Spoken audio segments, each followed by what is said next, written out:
So picture this. It's the festive season in India. Right. Diwali lights are twinkling, and the aroma of sweets is in the air. Yeah. But here's the thing.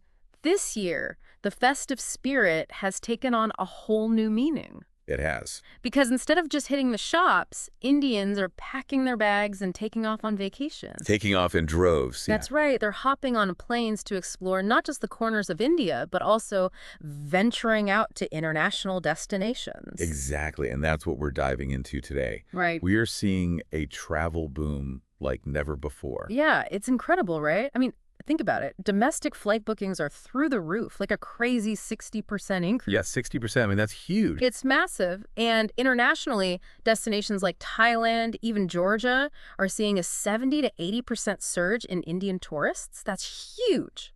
What's considered a normal travel season in India, and how do these numbers actually stack up?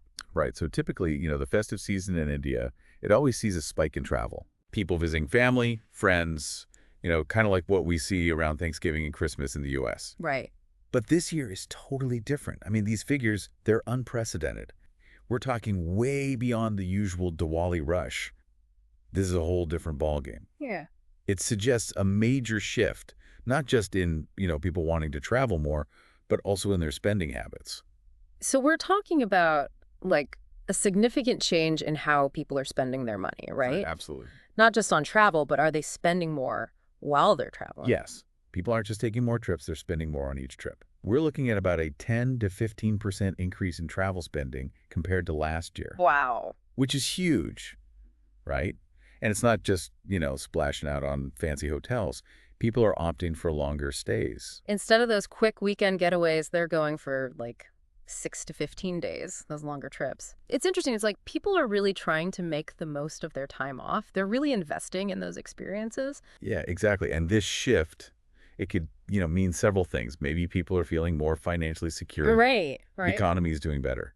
Or it could be a sign that people are starting to prioritize experiences over material goods. Experience over things. Yeah, they'd rather have a memorable vacation than the latest gadget, which is a fascinating cultural shift, don't you think? It is.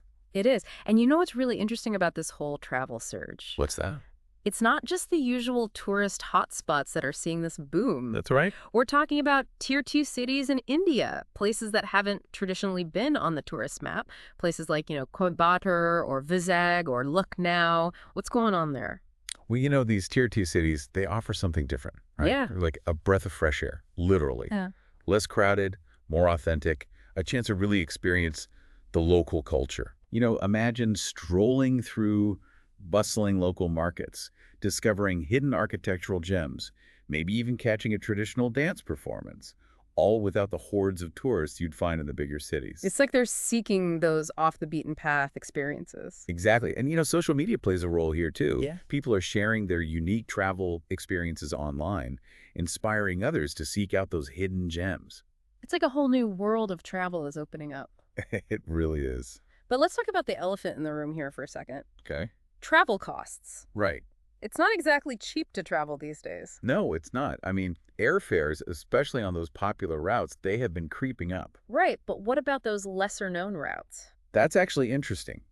While fares on the popular routes are increasing, we're seeing the opposite on less traveled routes, particularly those impacted by the lower oil prices. Oh, okay. So it's actually a good time to explore those off-the-beaten-path destinations.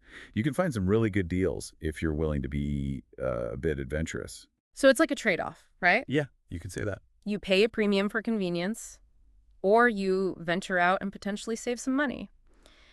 It's fascinating how all these factors, global economics, changing consumer behavior, and this human desire to explore, how they all intertwine. What do you think this travel surge really tells us about what Indians value right now? That's a great question. I think it speaks to a desire for more than just the everyday. Yeah. A yearning for adventure, a need to connect with different cultures, maybe even a search for something deeper, something more meaningful. It's like travel has become this pathway to self-discovery, a way to break free from the routine and experience something extraordinary. Absolutely. And, I think this trend is only going to continue to grow. Yeah, I think so too. As more people seek these enriching experiences, it'll be interesting to see how the travel industry adapts and what new and exciting adventures await us all. Absolutely. It's an exciting time to be a traveler, that's for sure.